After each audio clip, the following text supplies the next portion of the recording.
안녕하세요. 사연에 빠지다의 DJ 민영입니다. 지금 이 순간이 단순한 기억으로 남을지 아니면 영원한 추억이 될지는 어쩌면 마음에 달려있는 것 같아요. 오늘도 두 가지 사연 준비해봤는데요. 나가지 마시고 끝까지 집중해서 들어주세요. 구독과 좋아요 누르는 것도 잊지 말아주시고요. 그럼 오늘의 사연 바로 시작해볼게요. 여러분 안녕하신가요? 저는 경기도 수원에 살고 있는 여자입니다. 요즘은 젊은 부부의 집집마다 아기가 하나인 경우가 심심치 않게 보이죠. 아예 아이를 안 낳기로 합의를 보고 결혼 생활을 하는 딩크 부부도 많다고 하는 세상이니 하나라도 낳으면 요새는 나라에 좋은 일 하는 거라는 소리를 듣네요. 제가 어렸을 적에 학교를 다닐 때는 저처럼 외동인 경우가 정말 드물었습니다.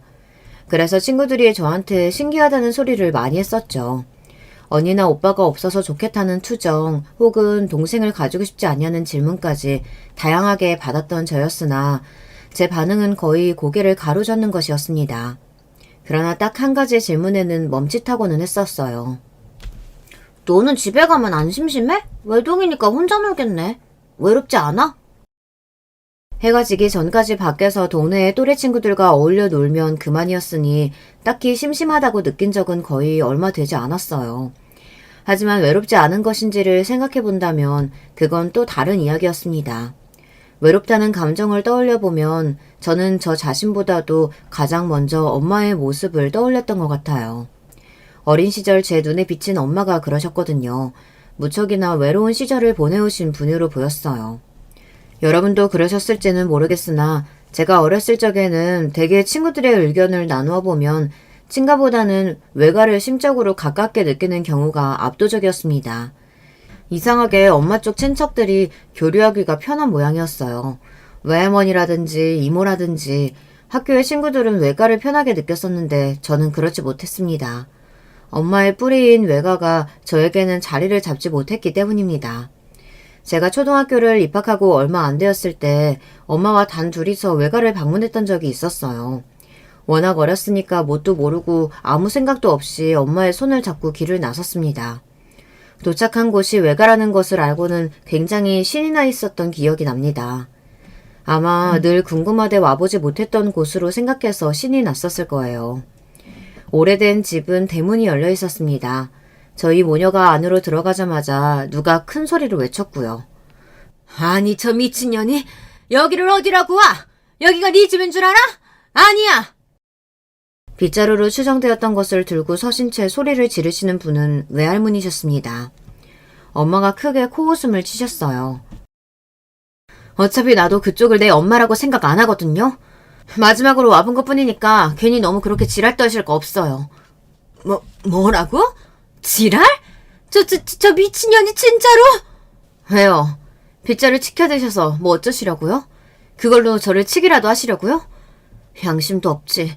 우리 엄마 죽게 만든 원흉 주제에. 기가 막히는구나. 너는 아직까지도 그 타령이냐? 전부 다 내 탓이라고 너는 믿고 싶은 거지? 너는 영원히 글러먹었어. 왜 그렇게 뻔뻔하세요? 사람 가죽을 쓰고 어쩜 저럴 수 있나 모르겠네. 소름 끼쳐 정말로.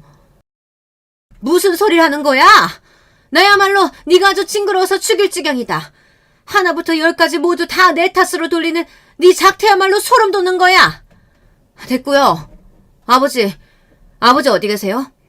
아버지 좀 나와보세요. 빌어먹을 딸년이 왔는데 나와보지도 않으세요? 저는 안 보고 싶으셔도 손녀는 얼굴 한번 봐주셔야죠. 안 보실 작정이세요? 이러다가 평생 손녀 얼굴 못 보시겠어요. 어디 동네방네 소리를 지르고 난리야. 너 왔다고 소문내고 싶어서 네가 안달이 났구나. 이미 손녀 얼굴 확인한 양반한테 뭘 그렇게 강요하듯이 꿇어. 확인은 무슨 확인이요? 아버지가 마지막으로 애 보셨던 게 벌써 2년이 지났거든요. 애가 많이 컸잖아요. 그때랑 지금이랑 같아요? 애가 바뀐 것도 아니고 거기서 거기지 뭐. 와, 어이가 없으려니까 진짜. 제발 좀 닥치시죠. 개소리라도 듣기가 힘드네요. 그러자 화가 난 얼굴로 다가오신 외할머니께서 다짜고짜 엄마의 뺨을 때리셨어요. 저는 충격과 무서움으로 얼어붙고 말았습니다. 뺨을 맞으신 엄마는 깔깔 웃으시다 돌연 정색을 하시며 똑같이 외할머니의 뺨을 내리치셨습니다. 그 장면만은 유독 제 기억 속에 선명히 남아있어요. 워낙 충격적인 장면이라 그랬나 봐요. 그때 외할아버지께서 안으로 나오셨습니다. 이게 뭐 하는 짓이야? 네가 정신이 나갔구나? 어떻게 네 엄마 뺨을 때려? 아버지, 지금 대체 누가 엄마라는 거예요? 아버지가 말씀을 그렇게 하시는 건 아니죠? 오랜만에 나타나서 한다는 짓거리가 겨우 이거냐? 짐승도 이렇게는 안 한다. 말씀 잘하셨네요. 짐승도요, 아버지. 자기 짝은 알아요. 한번 짝을 짓고 나면 죽을 때까지 그 짝 곁에서 사는 짐승들도 있어요. 우리가 끝내주죠. 그런데 아버지는 짐승만도 못하셨네요?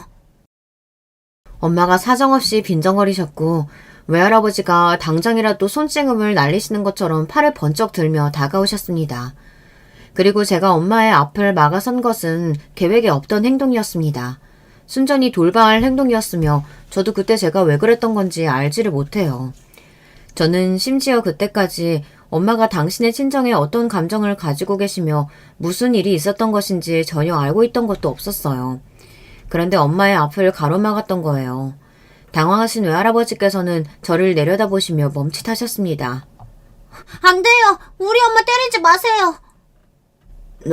너 성윤이냐? 그새 많이 자랐구나.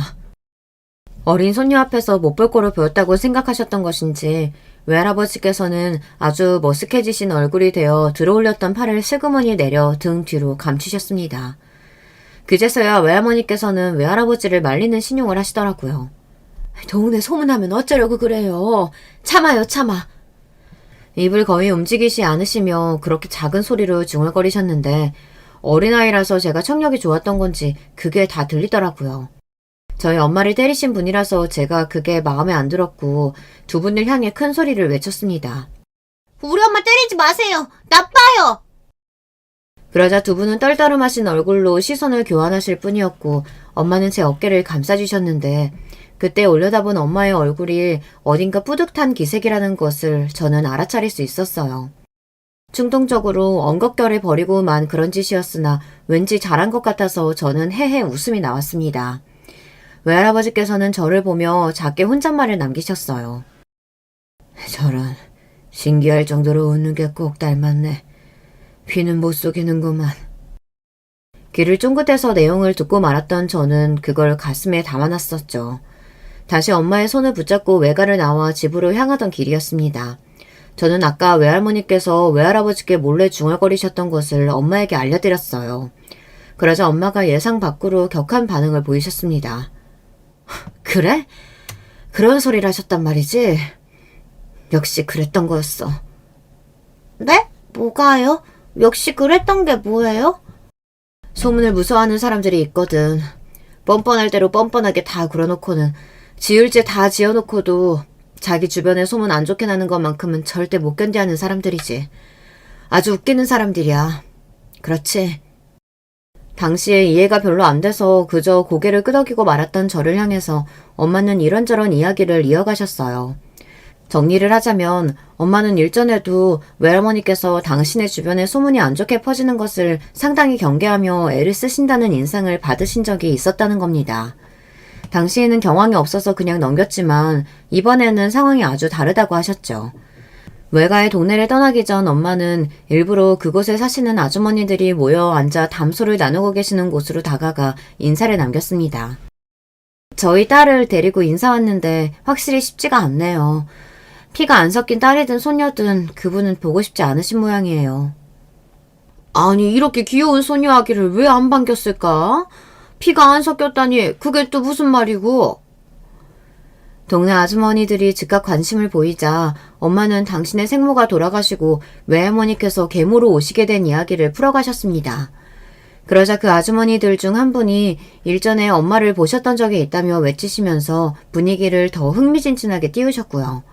참하고 수더분하고 내성적인데 이웃분들에게는 예의가 바르기로 알려진 외할머니 같으신 분에게 그런 비하가 숨겨져 있을 줄은 꿈에도 몰랐다고 하시면서요.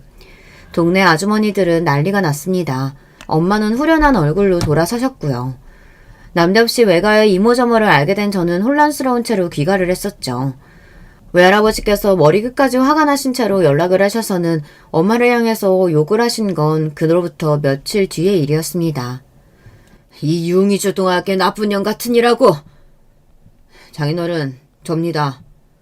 아니, 최서방, 왜 자네가 전화기를 잡고 있나? 좀 아까 분명 내 딸이 전화 받지 않았어? 예, 분명 그랬습니다. 그런데 왜 자네가 지금 그러고 있어? 성인이 엄마가 저한테 대신 통화하라고 그래서요. 뭐? 언제? 장인어른께서 욕하시자마자 제가 처음부터 다 듣고 있었습니다. 내 빌어먹을 딸려는 욕을 한마디도 안 들었고? 그게 전달이 다 안 됐고? 예, 죄송하지만 그렇습니다. 인연이 갈수록 지혜의 비속을 번번이 뒤집어놔. 최서방, 당장 바꾸게. 당장 내 딸한테 전화 바꿔. 죄송합니다만 그럴 수는 없겠습니다. 뭐야? 최서방, 자네 대체 왜 이러나? 내가 이런 걸 보고 싶어서 자네한테 내 딸하고 결혼하게끔 허락해준 줄 아나? 외람되오나 저는 장인어른의 허락을 받은 적이 없어요. 제가 부실해 보여서 눈이 안 찬다는 말씀만 주셨습니다. 장인어른의 허락은 필요 없다고 하면서 성인엄마가 그냥 저와 결혼한 것이었고요. 자네 정말 미쳤나?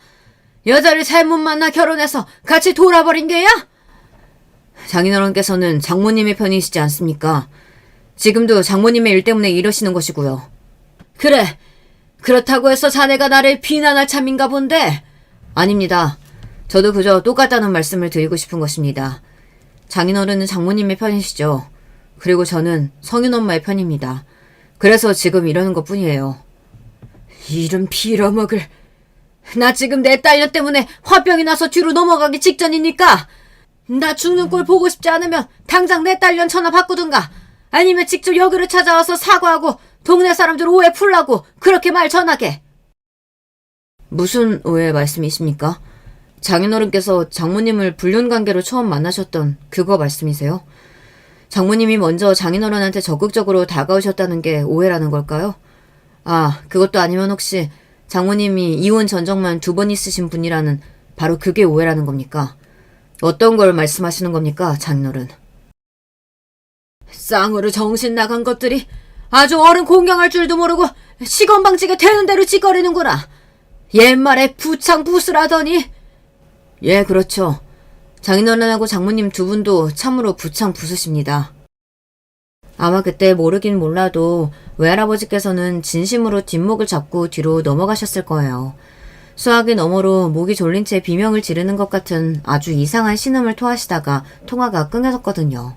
아버지는 그제서야 당신이 옆에 찰싹 붙어있었던 어린 딸을 발견하시고는 이크하셨지만 저는 태연스럽게 배시시 웃을 따름이었습니다.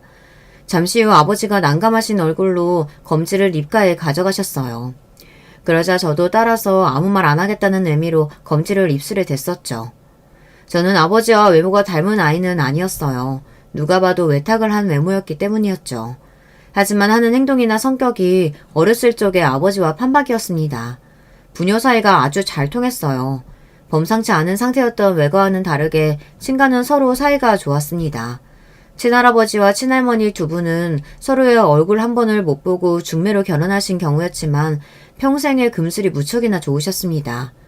그러나 안타까운 점은 집안에 금전적으로 불운이 몇 차례 찾아왔었다는 사실입니다. 지인에게 배신을 당하고 사기에 넘어가 빚까지 지셨던 큰아버지는 극심한 스트레스로 몸에 이상이 생겨 그로 인해 일도 수년간 못하셨고 병원을 다니시느라 고역이었습니다. 몇 번은 억울하게 돈을 잃어보셨던 친할아버지께서는 당신의 장남이 그런 일을 당했다는 곳에 너무나도 절망이 크셔서 그대로 쓰러지셨고요. 고모는 결혼을 잘못하셔서 당신의 시댁에 진 빚을 대신 갚아주고 셨습니다. 지금 생각하면 그건 완전히 일종의 사기 결혼이었습니다. 집에 크고 작은 일들이 너무 많이 일어나는 동안 아버지는 묵묵하게 앞만 보며 사셨습니다. 학업을 이쯤 중단해야 할 것 같아 그렇게 하셨고 돈을 버셔야 할 것 같아서 벌기 시작하셨고 이 정도로 버는 돈을 늘려야 할 것 같아 그것에 맞춰서 이직이라는 것을 해내셨던 분입니다. 어찌 보자면 아버지는 묵묵함과 진중함의 화신 같으신 분이었어요. 그리고 아버지는 사시는 동안 외로움을 많이 느끼기도 하셨다고 합니다. 부모와 형제 모두 사이가 돈독했고 서로를 아꼈지만 그랬기 때문에 더 외로우셨던 측면도 존재했다고 해요. 마음은 그러한데 매번 상황이 안 따라주었으니까요. 마음을 나눌 형제가 없어서 외롭게 살았다고 자기소개를 했던 엄마와 처음부터 아버지가 눈이 맞았던 건 당연한 일이었을지도 모르겠네요. 엄마가 외동으로 태어나셨던 건 아닙니다. 사실 원래 저에게는 이모가 두 분 계셨어야 맞았거든요. 하지만 두 분은 함께 돈을 벌기 위해 집을 나서셨다가 사고를 당해 한날 한시에 돌아가셨습니다. 딸 둘이 사고로 그렇게 되었으니 그 모친의 정신이 온전할 리가 없었습니다. 제정신으로 생활을 못하셨죠. 당연히 가정에 소홀해지셨을 수밖에 없었던 것이었고요. 그걸 이해하지 못했던 부친과 부부관계가 단절되기 시작했습니다. 그리고 단절된 부부관계를 이유로 들어 부친은 다른 여자를 만나 바람을 피웠습니다. 시집살이 한번 고되게 당하신 분이었는데 그런데다가 딸만 셋 낳았다는 이유로 5만 가지 인격에 깎아내리는 욕을 다 들으셨어야 했었지. 딸만 줄줄이 낳아놓고서 미안하지도 않냐고, 어떻게 시댁에서 얼굴을 뻔뻔하게 들고 있느냐고, 그런 욕은 예사로 매일 들으셔야 했었고, 그런 힘든 시절을 다 보내셨던 분이건만 자식 잃고 남편은 바람나고 화병으로 돌아가실만 했어. 외할머니의 소문을 그 사시던 동네에 싹 퍼뜨린 이후 외할아버지께서는 남은 딸 하나 그냥 없는 셈 치겠다며 길길이 날뛰셨고, 엄마는 섭섭하면서도 어딘가 후련해 보이는 얼굴로 당신의 속에 있는 이야기를 하셨습니다. 그래서 나는 딸 하나 달랑 낳은 거 전혀 안 죄송했어. 성윤이 너를 낳고서 나는 그 누구에게도 미안해한 적이 없었어. 아들이 아니면 뭐 어때? 이렇게 예쁜데. 우리 성윤이 이렇게나 야무진 걸 보면 벌써 효녀야. 열아들 안 부러운 효녀. 네가 외할아버지 앞에서 든든히 내 편을 들어줘서 사실 엄마는 얼마나 기뻤는지 모른단다. 저도 제가 엄마 딸이라서 좋아요. 정말? 우리 성윤이는 말도 예쁘게 하지. 이런 딸이 나올 줄 알았다면 둘 셋을 더 낳았을 걸 그랬나 싶어. 지금은 너무 늦은 감이 생겨버렸지만 네 동생 낳고 키우기에도 사실 우리 집이 조금 버거워. 그래서 너한테 참 많이 미안해. 외동이라서 심심할 때가 많겠지. 아니요, 별로 안 심심해요. 심심할 땐 밖에 나가서 놀면 되니까요. 엄마, 저는요, 언니도 오빠도 동생도 다 필요 없어요. 형제가 많은 친구들이 부러운 적도 없었어요. 하지만 외롭다는 생각은 들더라고요. 정확히 외롭다는 게 뭔지 모르겠지만, 그래서 제가 외로운 게 맞는지 헷갈리지만, 아무튼 가끔은 외롭다는 생각이 들어요. 왜 그럴까요? 저는 솔직한 제 심정을 말씀드렸고 조금 놀란 눈빛으로 저를 빤히 쳐다보시던 엄마는 그날 밤에 아버지와 둘이 저에 관해 대화를 나누시는 듯 했습니다. 그 다음부터였다고 생각을 해요. 부모님이 저를 데리고서 이곳저곳 다니기 시작하셨던 게 말입니다. 저희 집이 돈은 없었어요. 쪼들려서 가계부 위에는 한숨만이 내려앉는 집이었죠. 그러나 그 안에서 아웅다웅하며 잘 살아왔던 저희 세 식구답게 별로 돈이 안 드는 장소들을 찾아 종종 놀러 다니기 시작했습니다. 세 식구가 함께 놀러가서 시간을 보내기 위해 부모님이 정기적으로 시간을 일부러 만드셨던 거예요. 부모님의 그 노력은 저에게 그 어떤 돈으로도 환산이 될 수 없는 값진 추억이 되었습니다. 가족끼리 함께 어딜 가고 함께 무언가를 한다는 게 이렇게나 신이 나고 즐거운 일이라는 걸 그때 처음 알았는데요. 부모님도 마찬가지라고 하셨어요. 아버지도 그렇고 어머니도 그렇고 어른이고 부모라고 해서 모든 걸 다 경험해 보신 건 아니구나. 알지 못하는 것들이 많으시구나. 새삼 그런 사실을 제가 깨닫기도 했었죠. 그러던 어느 날 친할아버지께서 운명을 달리하셨습니다. 저는 태어나서 아버지가 그렇게 서글피 우시는 모습을 그때 처음 봤어요. 아버지도 꺼이꺼이 우실 줄 아는 분이시라는 것이 내심 놀랍기도 했습니다. 아버지는 평생에 이렇게 가슴에 아프고 슬픈 적은 처음이라고 하셨죠. 그 말씀을 듣고서 심장이 철렁 내려앉은 제가 말했습니다. 저도 아버지가 돌아가시면 그렇게 슬플 것 같아요. 그러니까 돌아가시면 안 돼요, 아버지.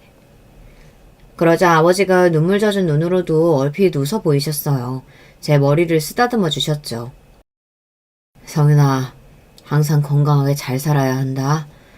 지금 이렇게 할아버지가 돌아가셨어도 나는 어떻게든 살 수 있지만 만약 성윤이가 잘못되면 그때는 내가 못 살아. 자식을 앞세우고 부모가 어떻게 산단 말이야. 자식이라고는 너 하나뿐인데.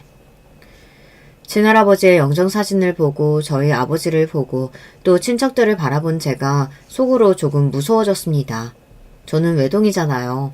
제가 죽으면 정말 끝이라는 생각이 들었습니다. 부모님께서는 저 말고 자식이 없으시니까요. 게다가 제 입장에서도 부모님이 돌아가시면 형제가 없기 때문에 완전히 혼자가 되는 것이었죠. 그렇게 들고만 생각의 흐름이 당시 저에게는 무척이나 충격적이었던 듯 싶습니다. 왜냐하면 그날 이후 저는 말 그대로 잘 사는 것에 집중하는 아이가 되었거든요. 공부를 죽어라 열심히 해서 대학을 잘 가서 사회적으로 성공을 해서 이렇게 이어지는 대다수 아이들의 각오와는 달랐습니다. 하루하루 즐겁게 나 자신을 마주하며 지내는 것이 본질적으로 더 중요했어요. 그래서 아버지의 바람대로 학창시절을 저는 몸도 마음도 건강한 아이로 보낼 수 있었죠. 사실 이건 핑계일지도 모르겠습니다. 저는 공부를 대단히 잘하지는 못했으니까요. 보통 수준의 대학에 간신히 들어간 것이 제 현실이었죠. 그 정도 대학에서는 입학에 만족하는 경우가 반, 불만족해서 다른 생각을 하는 경우가 반이었습니다. 그러나 저는 무조건 전자였죠. 생전 처음으로 부모님 곁을 떠나 기숙사 생활과 자취 생활을 이어가며 살게 된 것 자체를 인생의 도전이라고 받아들이면서 즐겁게 지냈어요. 부모님도 저한테 안전하고 즐겁게 지내라는 당부만 하셨지 피 터지게 노력해서 취업을 잘해야 한다는 소리는 안 하셨습니다. 졸업을 앞두고 갑자기 위기감을 느껴 부랴부랴 취업 시장을 조사하기 시작했던 건 주변의 친구들을 보면서 제가 비교가 됐기 때문이기도 하고요. 제가 외동딸이라는 것을 안 친구들은 네가 잘해야겠네, 네가 취업 잘해서 부모님께 효도해야겠네 이런 식으로 전부 똑같이 말을 하는 것을 듣고서는 심장이 또 철렁 내려앉기 때문이었습니다. 나는 정말 바본가? 여태까지 그냥 최대한 걱정 안 하고 지내는 게 좋은 건 줄만 알았어. 내 인생을 앞으로 내가 꾸려가야 하고 부모님의 노후도 내가 책임져야 하는데 왜 나는 멀리 내다보지 못했을까? 객관적으로 제가 이룬 것은 많지 않았고 그래서 대신 발에 땀이 나도록 돌아다니며 취업의 문을 두드려야 됐습니다. 그 결과 남들이 들으면 제 수준에 비해 무척이나 잘 들어갔다고 부러워할 만한 회사에 입사를 해낼 수 있었어요. 당장 부모님께 말씀을 드렸고 두 분은 제가 대견하고 자랑스럽다고 하셨습니다. 지난 세월 힘들었던 옛날 그런 힘듦이 싹 씻겨내려가는 것 같다고 두 분이 말씀해 주셨을 때 저에게 부담을 주고 싶지 않으셨을 뿐 제가 사회에서 열심히 잘해서 잘 되는 것을 두 분이 간절히 바라고 계셨다는 것을 깨달을 수 있었어요. 저를 잘 키워낸 보람이 있다고 하시는 두 분을 앞으로 절대 실망시켜드리고 싶지 않았어요. 바보같이 나사 하나씩 풀려서 그저 즐겁게 지내줄 밖에 모르는 모습으로는 돌아가지 않겠다고 다짐을 했습니다. 그런 각오로 회사 생활을 임했어요. 그랬다가 아주 큰 코가 다쳤죠. 스트레스에 면역이 없었던 제 몸이 점점 망가져가는 게 날로 느껴질 정도였습니다. 심지어는 제가 생리를 할 때도 아닌데 피가 나오기도 했어요. 너무 놀라서 애써 시간을 내서 병원에 가봤더니 죽을 병은 아니지만 극심한 스트레스로 인하여 이렇게 될 수 있다는 소견을 받았습니다. 병원에 간 김에 이런저런 상담도 받아보고 몸무게도 재어봤더니 제가 알던 숫자보다 무려 8kg이나 적게 나오더군요. 어쩐지 언제부터인가 옷이 헐렁해져서 그게 다 옷감이 늘어난 건가 싶었는데 그게 아니라 제 몸이 해골이 되어가고 있었던 거예요. 이대로 가면 정말 큰일 난다는 의사의 충고를 듣고 돌아서던 길 왜 그렇게 서러움이 밀려오던지요. 정신없이 번잡하고 화려한 서울의 한복판은 차량과 사람들로 꽉 차 있었는데 어디 하나 제가 기댈 곳이 없었습니다. 저 혼자 환영받지 못하고 소외된 이방인인 것만 같았어요. 무작정 부모님이 계신 집으로 달려갔죠. 그랬는데 갑자기 문득 부모님이 많이 늙으신 게 제 눈에 보이는 거예요. 그래서 부모님을 뵙자마자 막 슬퍼서 울었습니다. 성윤아, 너 무슨 일이 있었니? 갑자기 왜 그렇게 울고 그래? 응? 도대체 무슨 일이야? 저를 걱정하시는 두 분의 목소리에 저는 되려 눈물이 더 났죠. 두 분이 어느새 많이 늙으신 것 같아서 그래서 너무 죄송스러운 마음이 들어서 눈물이 났다고 그렇게 말씀드렸는데 역시나 부모의 시선에서 완전히 피할 수는 없더라고요. 제가 그런 이유 하나로 이렇게 울 것 같지 않다고 하시며 몸도 너무 말랐는데 도대체 무슨 일이 있어서 서러워하는 거냐며 물어보셨어요. 그래서 제가 어쩔 수 없이 두 분께 회사에서의 힘든 일들을 다 고해 바치고 말았습니다. 아버지는 즉시 자리를 박차고 일어나셨어요. 내가 이 자식들을 그냥 절대 가만히 안 둘 거야. 대체 사람을 뭘로 알고서 그딴 취급을 해? 신입사원이 뭐 자기네들 시다발인 줄 알아? 이런 미친 자식들. 다 가만히 안 둬. 당장 찾아가야겠다. 원래 성격이 다혈질이신 엄마도 아니고 대체로 평온하신 아버지가 그런 반응을 보이실 줄은 몰랐습니다. 놀란 제가 아버지를 붙잡고 만류에 나섰죠. 그러면서 가슴이 너무 찡해졌고 벅차올랐어요. 대관절 부모의 마음이란 뭘까 싶었습니다. 죽는 그날까지도 자식은 부모의 마음을 헤아릴 수 없을 거라는 생각도 들었습니다. 오랜만에 들른 집에서 그날 자고 갔는데 엄마하고 나란히 누웠어요. 잠들 때까지 도란도란 이야기를 나눴죠. 엄마, 저도 자식 낳고 부모가 되면 저도 두 분처럼 그렇게 될 수 있을까요? 아무 조건이 없는 게 자식을 향한 부모의 사랑이라고 텔레비전에서 그렇게 떠든 것이 이유가 있었던 것 같아요. 저는 두 분을 따라잡지 못할 것 같은데 저도 부모가 되면 달라지는 것까 싶어요. 네, 성윤아. 부모가 된다고 해서 자동으로 사랑이 넘치게 되는 건 아니야. 네? 정말요? 정말이지. 네 외할아버지를 봐라. 엄마가 든 예시에 저는 말문이 막히고 말았습니다. 어색하게 천장만 바라보던 제가 질문을 드려보았어요. 엄마는 제가 언제 결혼했으면 좋겠어요? 네가 하고 싶을 때 하면 그게 좋은 거지. 순전히 네 마음이야. 그래요? 그럼 혹시 결혼을 못생기고 능력 없는 남자랑 해도 되나요? 아서라. 잘생기고 능력 좋은 남자도 분명히 세상에 있을 거야. 너 잘 생각하고 결정해. 엄마는 아버지 뭐 보고 결혼하셨어요? 어머나 얘가 네 아버지가 얼굴 잘생긴 거 아니고 능력이 있는 것도 아니라고 지금 그거 콕 집어서 지적하는 거지? 아니에요 엄마. 그냥 여쭤보는 거잖아요. 그래 알아. 나도 장난이야. 네 아버지 같은 경우에는 부드러움 속에 강인함이 깃들어 있는 게 보이는 사람이었어. 그리고 만난 지 얼마 안 되었을 때인데도 확신이 들더라고. 아, 이 사람은 적어도 나를 두고 바람을 피우지는 않겠구나. 다른 건 몰라도 그런 부분에서 신뢰가 들었어. 집안 사정이 어려워서 그렇지 부모 형제가 사이는 참 좋은 집안이기도 했으니까. 그런 집안에서 난 사람하고 결혼하고 싶었거든. 나는 그런 게 필요했어.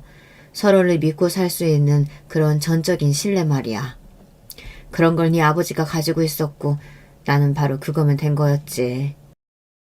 엄마의 그때 그 말씀은 제가 결혼을 하는 데에 있어서 영향을 끼치게 되었지요. 부모님은 항상 저에게 일을 그만두라고 하셨어요. 사람 나고 돈 났지 돈 나고 사람 난 것도 아닌데 그거 돈 좀 벌겠다고 하다가 사람 잡으면 무슨 소용이냐고 하셨어요. 한 달에 단돈 50만 원을 벌어도 좋으니까 남의 시선을 신경 쓰지 말고 하고 싶은 거 하며 지내라고 해주시는 부모님이 계셔서 저는 행운이었습니다. 퇴사를 하고 아무것도 안 할 수 없어서 하게 된 것이 아르바이트였어요. 바로 새로운 직장을 잡기에는 부담스러웠기에 일단 아르바이트를 시작해봤던 것인데요. 그러면서 제가 서비스 직종에 의외로 적성이 잘 맞는다는 사실을 알게 되었습니다. 역시 직접 해보기 전에는 모르는 법인가 보더라고요. 서비스업이 잘 맞아서 즐겁게 아르바이트를 하다가 아예 직원으로 일을 하게 되었습니다. 남들이 보면 기껏 대학 졸업해서 괜찮은 직장에 들어갔다가 나약하게 못 견디고 나와서 고졸 학력으로도 충분히 할 수 있는 서비스업이나 하고 지낸다고 어쩌면 비웃을지도 모르는 일이었어요. 직원으로 일한 지 1년을 채웠을 때 약간 고민이 되기도 했습니다. 그치만 제 자신은 만족스러웠기에 스스로의 선택에 조금 더 자신감을 가지고 그 일을 계속 더하기로 결심했습니다. 이게 제 인생에서 커다란 일을 만들어주고 말았죠. 왜냐고요? 그 일을 하면서 남편을 만났거든요. 남편은 바로 옆 건물에서 일을 다니고 있었어요. 점심때 종종 제가 일하는 곳에 왔었는데 그런 식으로 안면을 트게 되었죠. 언제 한 번은 제가 퇴근이 늦어진 적이 있었는데 그날 남편이 그곳을 들렸습니다. 퇴근길에 항상 지나다가 이곳을 쳐다봤는데 한 번도 안 계셨거든요. 점심시간 때만 뵐 수 있는 건 줄 알았는데 근데 오늘은 이 시간에도 계시네요. 상대에게 관심이 있지 않고서야 젊은 남자가 여자에게 그런 말을 건네기란 쉽지 않죠. 저 또한 그 남자가 별로라고 느껴졌다면 단답으로 끝내고 말았을 거예요. 하지만 그러는 대신 웃음을 지으며 한 발짝 가까이 다가갔습니다. 저희 부부의 연애는 그렇게 시작되었던 것입니다. 시아버지가 돈이 좀 있으신 분이었어요. 일찍이 사업을 하셨거든요. 그런데 짠돌이 기질이 있으셔서 당신의 수중에만 재산을 고이고이 가둬두는 경향이 좀 있으셨답니다. 시댁이 살아온 그림만 봐도 그랬고요. 시어머니께서는 평생 일을 다녀본 적이 없으셨어요. 친정이 가난했기 때문에 결혼 전에는 일을 하신 적이 있었지만 시아버지를 만나신 이후에는 줄곧 살림만 해오신 분이었어요. 남편이 막내입니다. 위로 누나만 둘이고요. 제 시누이들은 둘 다 이미 시집가서 애엄마들이에요. 결혼을 하는 것에 있어서 다들 저마다의 이유가 있을 것입니다. 대표적인 이유로는 사랑이 있겠고요. 비혼주의자가 아닌 이상 결혼을 언제가 됐든 하게 될 텐데 자기 옆에 있는 사람이 여러모로 적당하다면 서로 이해관계를 잘 맞춰서 결혼을 하는 것이겠죠. 저도 남편도 서로를 사랑했습니다. 이것은 분명한 사실이었어요. 그러나 결혼을 땅땅 결정한 것에 있어서는 서로에 대한 사랑보다는 조금 더 구체적인 생각들이 따라왔습니다. 남편의 경우에는 제가 본인의 특정한 기준을 잘 맞출 것 같은 여자라서 저와 결혼하고 싶어 했어요. 특정한 기준이라니 그게 대체 뭐였냐고요? 바로 여자다운 여자였죠. 조신하고 참하게 굴고 내조에 목숨 걸고 남편과 자식을 인생의 최우선으로 두고 살며 남편을 공경하는 여자 말입니다. 제가 남편보다 직업이 나은 것도 아니었고 집안이 더 나은 것은 더더욱 아니었죠. 조건만 보자면 제가 훨씬 부족하다고 볼 수 있었는데요. 남편은 오히려 바로 이런 점들 때문에 본인의 입맛대로 저를 굴릴 수 있다고 판단했던 거예요. 그러니까 너무 잘난 여자여도 필요 없다는 의미였죠. 조강지처로 사는 게 그렇다면 저의 꿈이었냐고요. 그래서 결혼했냐고요. 아니요, 그렇지는 않았습니다. 하지만 남편이 자기만 믿으라고 하는 모습이 듬직해 보였어요. 앞으로 내가 다 할게. 내가 돈 벌어오고 힘든 바깥일하고 사회생활하고 그렇게 할 테니까 자기는 집안일만 열심히 하고 내조만 열심히 해주면 돼. 나는 자기가 그렇게 편하게 살았으면 좋겠어. 저는 외동딸을 향해서 걱정 없이 즐겁게 사는 것이 최고라고 당부해주시는 부모님을 둔 사람이었어요. 그렇기 때문에 저를 향해 그렇게 말해주는 남편의 모습에서 어딘가 부모님의 모습이 겹쳐 보였습니다. 직장생활에서 쓰디쓴 맛을 보았던 저였기 때문에 사회생활의 고충은 자기가 다 감당하겠다고 하던 남편의 선언도 정말 멋져 보였어요. 이런 남자라면 제가 걱정 없이 살 수 있을 것 같았고 부모님이 저를 염려하실 일도 없을 것 같았습니다. 남편과 결혼하겠다고 했을 때 실제로 부모님은 외동딸을 시집 보내는 것에 섭섭해 하시면서도 생각 잘했다고 하시면서 흔쾌히 웃으며 허락해 주셨어요. 저를 고생 안 시키겠다고 외치던 남편의 모습도 든든해 보였다고 그러셨고요. 시댁 쪽에서는 솔직히 저를 반긴다는 인상은 별로 못 받았습니다. 시아버님께서는 그저 남자라면 이런 선택쯤은 혼자 알아서 하고 책임을 지면 될 일이라는 반응뿐이셨고요. 손자나 둘, 셋쯤 안겨주면 좋겠구만. 그 외에는 딱히 바라는 것도 없어. 저한테 개인적으로 주신 말씀도 저게 다였습니다. 저는 시아버지께서 외부 활동을 아직 많이 하면서 지내시는 분이라 집안의 이모저모에는 큰 관심이 없으신 건가 생각을 해보았는데요. 시어머니께서는 아까워 죽겠다는 반응을 좀 보이셨죠. 어떻게 키운 내 아들인데 사랑만 주면서 키웠는데 이렇게나 탤런트 뺨치게 멋있게 다 키워놨는데 설마 내 아들 옆에 어디서 굴러 들어온지도 모를 개벽다구가 붙을 줄이야. 아휴, 이미 결혼하겠다고 결정 다 해놓은 걸 보면 내 아들 대쪽 같은 성격상 절대 모를 것도 아니고 아휴, 이를 어쩐대. 내 억장만 무너지네. 그 한탄을 왜 저의 앞에서 하시는 건진 잘 모르겠습니다. 그러시거나 말거나 제가 해맑게 웃고 있으니까 나중에는 좀 민망해 하시기는 하더라고요. 시누이들은 어색하게 축하한다는 말들 뿐이었습니다. 막내에다가 아들이랍시고 어렸을 적에 하도 오냐오냐 소리만 듣고 자란 동생인데 결혼 생활은 어떻게 할지 모르겠다는 비아냥을 슬쩍 남기기는 했었네요. 느낌이 딱 시누이들은 딸이랍시고 어렸을 적에 남편보다 못한 대접을 집에서 받은 것 같았습니다. 시아버지께서는 내내 바깥일을 하셨으니 자식 간의 차별이 있었다면 범인은 당연히 어머님이셨겠죠. 아무튼 어쩌다 보니 얼렁뚱땅 결혼을 하게 되었는데 시댁 측에서 남편이 장가가면 원래 신혼집도 지원해주겠다고 예전부터 말이 있었기 때문에 집 장만도 걱정이 없었을 때까지는 너무 행복했습니다. 더할 나위 없는 시작이었어요. 그리고 결혼하고 한 달 만에 저는 일을 그만뒀습니다. 남편은 원래 더 일찍 그만두라고 했었었는데 제가 후임자도 구해야 하고 매장 상황도 배려를 해줘야 한다고 박박 우겨서 그나마 그때까지 했던 거예요. 남편은 저보고 이제 집안일을 하라고 했어요. 새벽같이 일어나서 아침밥을 차리고 오후에 자기가 먹을 간식도 정성스레 도시락으로 싸고 퇴근 시간에 딱 맞춰서 저녁밥을 차려놓으라고 했습니다. 각종 청소, 빨래 이런 건 기본이었고요. 그런데 제가 요리를 잘 못하는 게 거슬린다고 하시면서 시어머니께서 저를 교육하시기 시작하셨습니다. 신혼이었는데 일주일에 6번을 시어머니를 배워야 했어요. 이게 말이 되나요? 그래도 참았습니다. 이 시기도 결국 다 지나고 나면 아무것도 아닐 거라고 믿으면서요. 악착같이 요리를 빨리 배워나갔어요. 시어머니께서는 말수도 많으셔서 온갖 별별 말씀을 다 하셨고 저는 묵묵히 그걸 다 들어드리면서 취임새 장단까지 넣어야 했어요. 솔직히 이게 집안일을 배우고 잔소리를 듣는 것보다도 더 힘들었습니다. 서비스업으로 단련된 전적이 있었기에 망정이었죠. 완전히 감정 노동이었어요. 남편이 돈을 잘 버는가 하면 그것도 아니었습니다. 그저 그렇게 벌었는데 시아버지께서 재산이 있으시니까 그게 믿는 구석이었을 뿐이에요. 저는 생활비를 남편한테 타서 썼어요. 문자 알림 보니까 마트에서 결제가 15만 원? 대체 뭘 사느라 그랬어? 당신이 면도기 세트로 사놓으라면서. 그리고 소고기 먹고 싶다고 사라고 그랬잖아. 아, 맞다. 그랬지. 아, 나 때문에 썼구나. 알겠어. 난 또 괜히 오해할 뻔했네. 오해라뇨? 그럼 그 돈을 혹시 제 몫으로 썼다면 화가 날 뻔했다는 건가요? 어이가 없었는데 제가 돈을 안 버니까 할 말이 없더라고요. 이래서 여자도 돈을 벌어야 하는 모양이었습니다. 그러나 남편이 극구 반대를 했어요. 결혼하기 전에 약속하지 않았냐면서 남편이 강하게 나오자 그 앞에서는 또 할 말이 없어졌고요. 이런 마당이었는데 시어머니께서는 저에게 항상 결혼복 터졌다. 너처럼 편하게 살 수 있다면 우리나라에서 결혼 안 하는 여자는 없다. 이런 소리를 매번 하셨어요. 습관적으로 제 속이 부글부글 끓던 어느 날이었습니다. 엄마가 약을 드셔도 복통이 안 낫는 게 이상해서 큰 병원에 가봤더니 자궁의 조직이 다른 부위에 잘못 붙어서 커지는 중이라는 진단이 나왔습니다. 수술을 해서 떼어내야 하는 단계에 왔다고 했어요. 큰 수술 아니니까 걱정하지 마. 서울까지 안 가고 여기서 바로 수술해도 되는 거고 입원도 꼴랑 이틀이면 돼. 정윤아, 엄마 곁에는 내가 딱 붙어 있을 거니까 너는 아무 염려 마라. 알았지? 수술 전후로 계속 연락하마. 아무리 그래도 수술인데 저는 마음이 안 좋았습니다.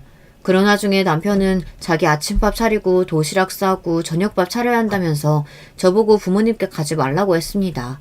주말에 같이 찾아뵙자고 하더군요. 회사 다니는 평일에는 늘 똑같이 일상을 누리고 싶다면서 제가 어디 가는 게 싫다고 했어요. 부모님도 오지 말라고 하시고 남편이 주말에 같이 찾아뵙자고 하니까 저도 그냥 고개를 끄덕이던 것이었죠. 그리고 수술하신다는데 아무것도 안 할 수 없어서 50만 원을 부모님께 송금하였습니다. 몇 시간 후에 시어머니를 뵈러 시댁에 들었다가 따가운 눈총을 받았어요. 너 혹시 우리 아들 돈으로 뭔 짓 했니? 네? 뭔 짓이라뇨? 50만 원 빼돌렸다면서? 좀 아까 점심시간에 우리 아들하고 통화하면서 다 들었다. 아, 그거요. 저희 엄마 내일 수술하시잖아요. 그래서 드렸어요. 뭐가 어쩌고 어째? 야, 그런다고 해서 우리 아들한테 한마디 상의도 없이 50만 원을 턱턱 보내버려? 그게 어디 네 돈이야? 무슨 말씀을 그렇게 하세요. 지금 화를 내실 게 아니라 어머님도 돈을 보태주시겠다고 그러셔야 하는 게 순서 아닌가요? 정말 믿기지가 않습니다. 안 부끄러우세요? 부끄러워야 하는 건 너야. 돈 한 푼 안 벌면서 우리 아들 등골이나 빨아먹는 주제에. 저도 화가 나서 외쳤지만 시어머니께서 눈이 돌아간 것에 비하면 별거 아니었죠. 홧김에 제 머리채를 잡으신 겁니다. 제가 비명을 지르자 오히려 더 소나기에 힘을 주시며 제 머리를 빙빙 돌리기까지 하셨어요.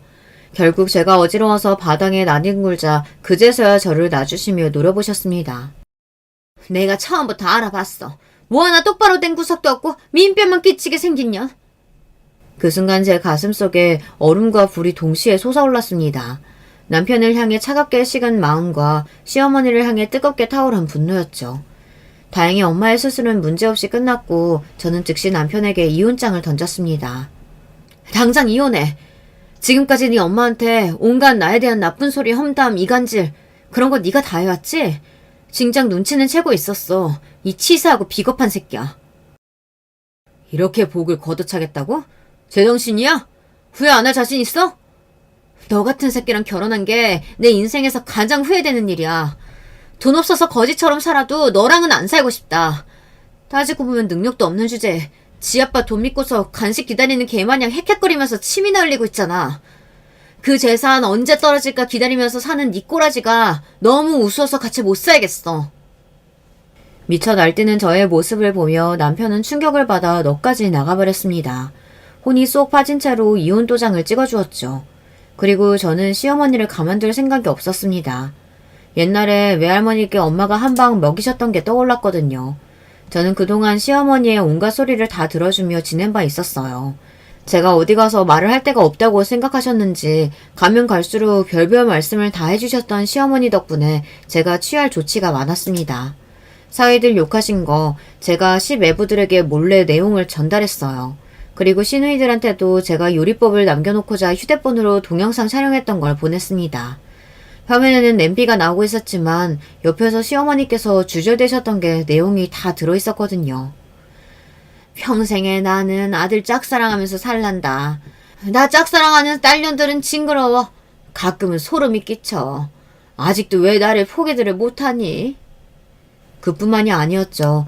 큰 시누이가 20살 때 잘생긴 남자친구가 생겼는데 그걸 보고 배 아파서 시어머니께서 일부러 그 남자친구에게 사실 큰 시누이한테는 다른 남자친구가 둘이나 더 있다고 거짓말을 하셔서 헤어지게 만들었다는 내용도 있었어요. 작은 시누이는 얼굴은 이쁜데 가슴과 엉덩이가 납작해서 더 능력 있는 남자 못 만나고 꼴랑 그런 놈하고 결혼을 했다며 혀를 끌끌 차셨던 것도 있었습니다. 심지어는 재산을 빨리 다 차지해버리게 시아버지께서 하루아침에 돌아가셨으면 좋겠다고 하신 것도 있었죠. 같이 어울려 다니시는 오래된 무리가 있었는데 그분들의 욕을 신랄하게 하시기도 했거든요. 그래서 제가 그 내용들을 그분들에게 전부 알려드렸고요. 결과는 불보듯 뻔했죠. 시어머니 그분은 완전히 버림받고 매장을 당하셨습니다. 제가 일했던 곳이 전 남편 회사의 바로 옆이었잖아요. 그래서 제가 일하던 곳에 찾아가 전 남편의 이상한 점들에 대해 말을 남겼고 전 남편 회사 사람들이 그곳에 들릴 때마다 자꾸만 소문이 퍼져갔습니다. 전 남편의 평판은 어느새 떨어지게 되었어요. 나중에 이야기를 들어보니까 창피했는지 그로부터 얼마 후 전 남편이 퇴사를 했었더라고요. 그 가족들도 전 시아버지와 전 시누이들 이렇게만 뭉친 모양이었어요. 꼴사나운 모자 두 사람이 팽당한 것에 아주 통쾌했습니다. 제가 이혼을 한 것에 놀라시기보다는 부모님은 제가 아주 화끈하게 복수를 감행한 것에 더욱 놀라셨어요. 내 딸이 맞구나. 역시 피는 못 속인다. 아버지는 놀란 가슴이 진정 안 된다고 하셨지만 엄마는 내심 뿌듯해하고 계셨어요. 그리고 엄마가 수술을 받고 나오셨을 때 병원으로 외할머니가 찾아오셨다고 했어요. 엄마가 좋아하시는 약과를 한 봉지 사들고 말입니다. 네 할아버지가 그러시더만 네가 이걸 좋아한다고. 엄마는 황당한 눈빛으로 아버지를 보셨으나 헛기침을 하시며 아버지는 오히려 자리를 피해주셨습니다. 엄마의 수술을 앞두고 아버지가 외가에 연락을 하셨던 것입니다. 외할아버지께서는 망설이셨으나 외할머니께서는 가봐야겠다며 일어나셨고요. 외할아버지의 망설임은 미안함이라는 것과 같은 것이었어요. 그것이 담겨있는 약과를 바라보며 엄마는 외할머니를 내쫓는 대신 가만히 이야기를 들어보기로 하셨죠. 생각해보면 그래. 나한테는 아무것도 없더라. 나는 낳은 자식도 없으니 내가 죽으면 이 세상에 나의 흔적이 남기는 할까 싶더구나. 너한테 이제 와서 엄마 소리 듣자는 거 아니다. 대우해달라는 거 아니야. 아무것도 바라지 않는다. 다만 한 가지, 내가 너를 싫어하지 않았다는 걸 네가 알아줬으면 하는 것뿐이야. 다 늙으셔서 이제 외로우신가 보네요. 외롭지, 맞아.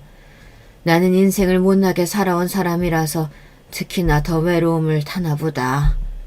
내가 겨우 이 정도인 것이야. 이 사실을 아는데 나도 너무나 오래 걸렸다.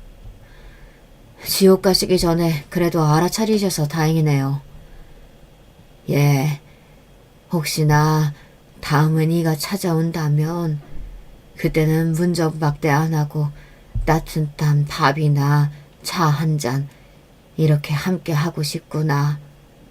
그렇게 생각을 하고 있단다. 엄마는 고개를 획 돌리셨고 외할머니께서는 조용히 발길을 돌리셨어요. 잘 안 풀린 건가 싶어서 걱정하시던 아버지의 눈에 어머니의 손이 약과 봉지를 만지작거리는 게 들어왔습니다. 그 후로 아버지는 가만히 기다리셨고요. 제가 이혼하고 통쾌하게 갚아주기까지 한 다음 그때가 되어서 저희 세 식구가 함께 외가로 향했습니다. 엄마는 가기 싫다며 툴툴대셨지만 자꾸 거울을 들여다보셨어요. 그 모습에 저와 아버지는 서로를 바라보며 몰래 웃었답니다. 지금은 제법 모든 것이 평화롭게 돌아가는 일상을 보내고 있어요. 즐겁게 하루하루를 보내던 저의 곁에는 어느새 새로운 인연도 찾아왔답니다. 여러분, 두 번째 사연 시작하기 전에 좋아요, 구독 꼭 눌러주실 거죠? 그럼 두 번째 사연 바로 시작합니다. 안녕하세요. 저는 평소 사연에 빠지다를 즐겨 듣는 30대 후반 여성 애청자인데요. 제가 발이 넓지 않고 인간관계가 좁은 대신에 깊이 사람을 사귀는 스타일임에도 결코 아무 지인에게도 솔직하게 모든 전말을 털어놓지 못한 경험담을 보유하고 있어요.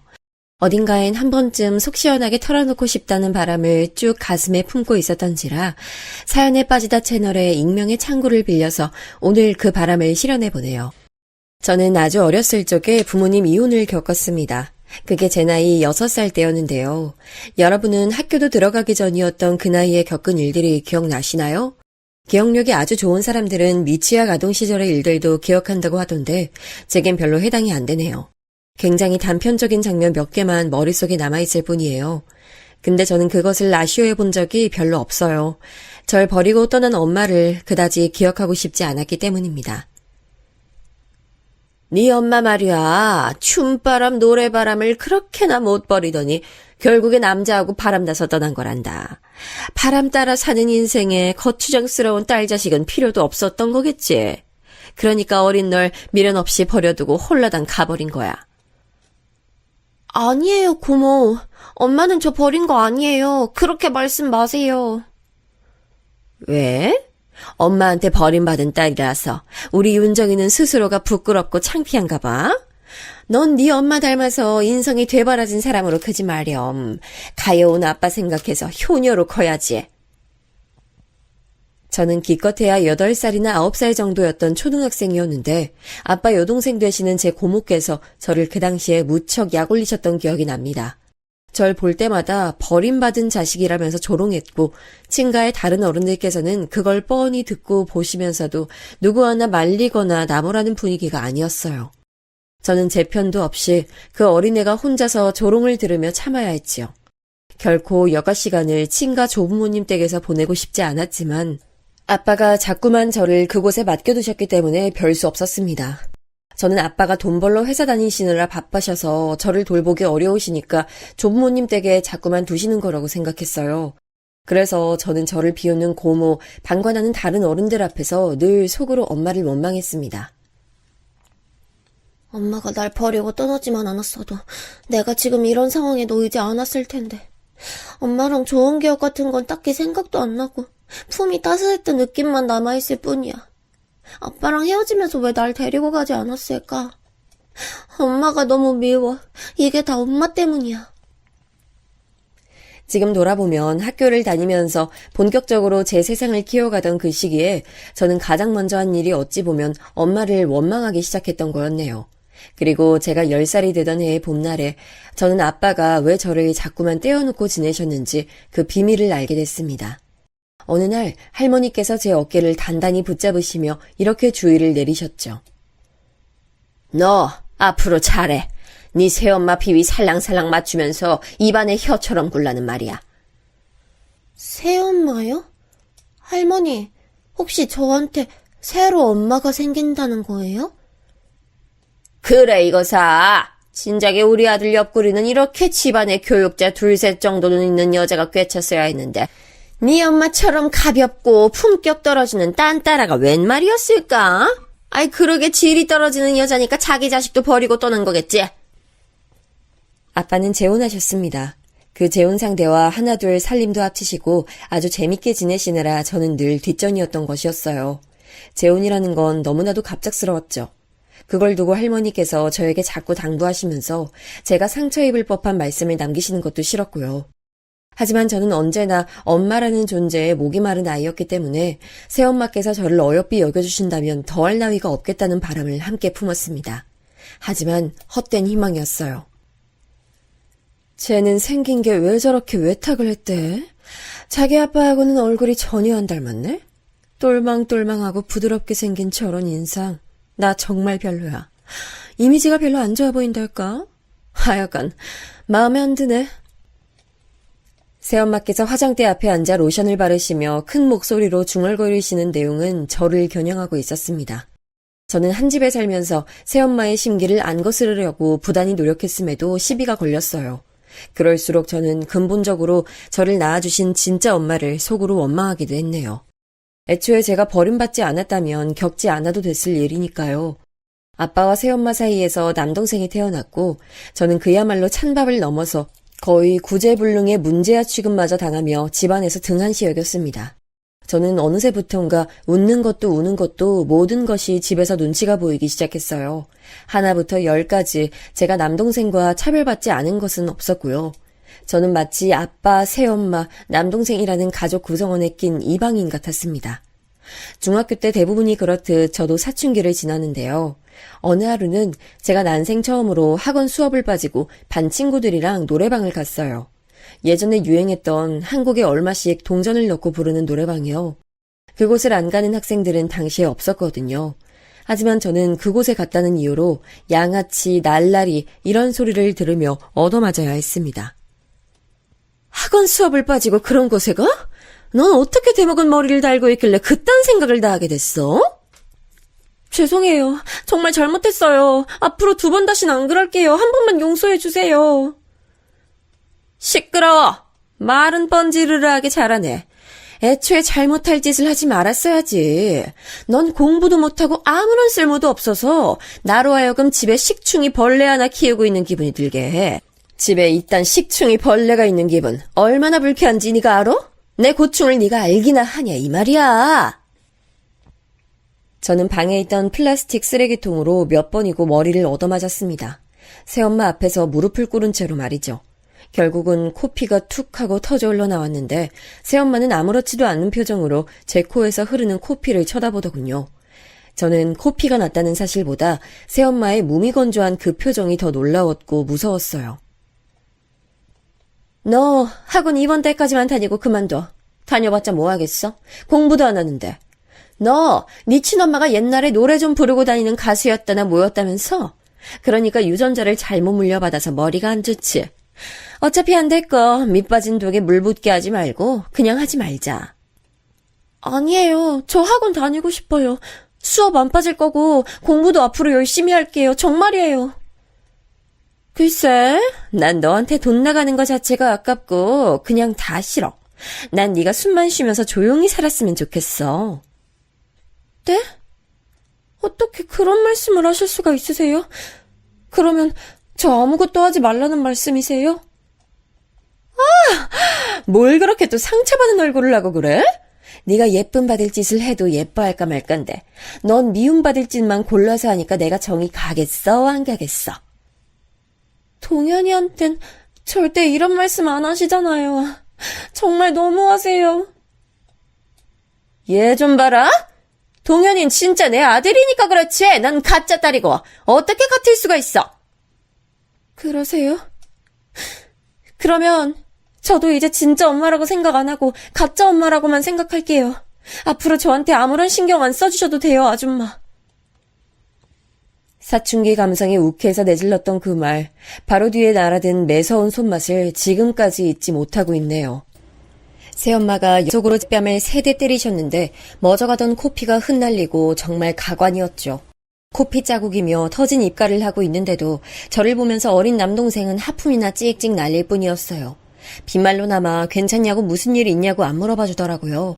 퇴근해서 돌아오신 아빠는 제 얼굴을 힐끗 발견하시곤 건조하게 짧은 말씀을 남기셨어요. 에휴, 사고 치지 마라. 네 엄마 신경 쓰이지 않게.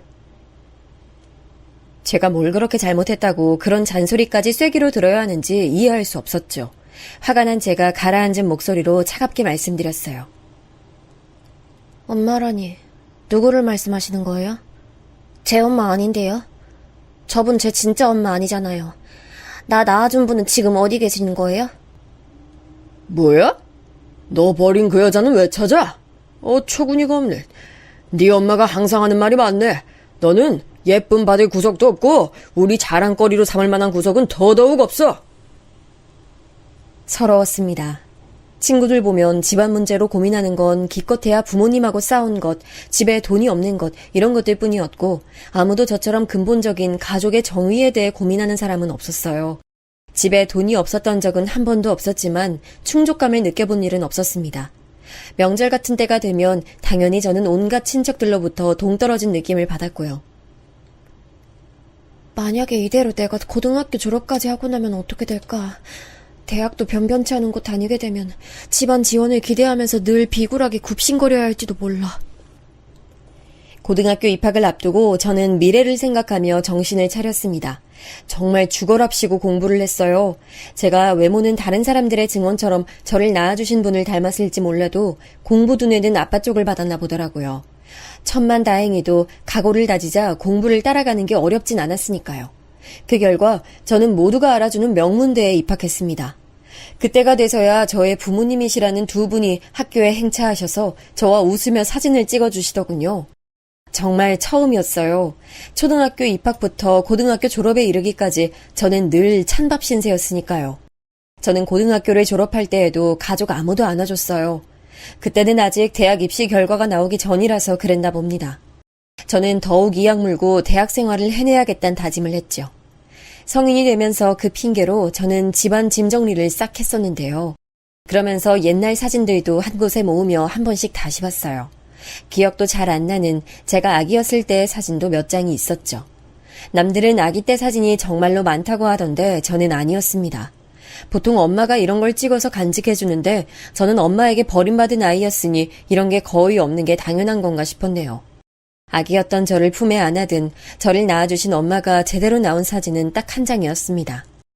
사진 속에 부드러운 인상을 지니신 분은 제가 보기에도 어딘가 저를 닮아 있는 듯 보였어요. 그래서 저는 그 사진을 한참이나 들여다봤네요. 제가 아주 어렸을 때 화상을 입어서 손등에 자국이 있는데 사진 속 아기는 손등마저 깨끗했기 때문에 저도 모르게 그 사진을 자꾸 만져봤습니다. 아기였던 저는 이제 다 커서 성인이 됐는데 저를 낳아주신 이분은 지금 어디서 뭘 하고 사시나 그게 잠깐 궁금했지만 한편으로 미뤄두었네요. 현실을 살아야 했으니까요. 악착같이 살 작정이었죠. 저는 학교를 다니면서 매번 아르바이트까지 병행하여 돈도 따로 모았고요. 미친 듯이 성적 관리하고 대외 활동해가면서 취업 때 필요한 자기소개서에 채워갈 것들을 마련했습니다. 대학 졸업하고 얼마 안 됐을 시점에 우리나라 사람이면 모를 수가 없는 좋은 기업에 입사했네요. 그때부터 생활이 달라졌어요. 제가 만든 제 위치에서 돈을 벌며 지내니까 이보다 더 자유롭고 행복할 수가 없더군요. 참고로 저는 제가 보아온 가정환경이라는 게 있었기 때문에 결혼에 대한 환상이 없었어요. 그런 제게 남자친구가 생겼는데요. 처음엔 대학 동기를 따라서 모임에 나가봤다가 알게 됐습니다. 남자친구가 저에게 먼저 호감을 보였는데 그때가 저는 마침 다른 남자와 헤어진 직후였기 때문에 연애를 무척이나 쉬고 싶은 상태였어요. 그렇게 저희는 엇갈렸죠. 다시 만난 건 꼬박 1년 뒤였어요. 우연히 지인을 따라 교회를 한번 나갔다가 마주쳤어요. 저희는 각자 혼자였고 연애를 하기 좋은 시기였죠. 운명처럼 그렇게 교제를 시작했어요. 매너 있는 이 남자가 저는 마음에 들었지만 그와 별개로 점점 심정은 복잡했습니다.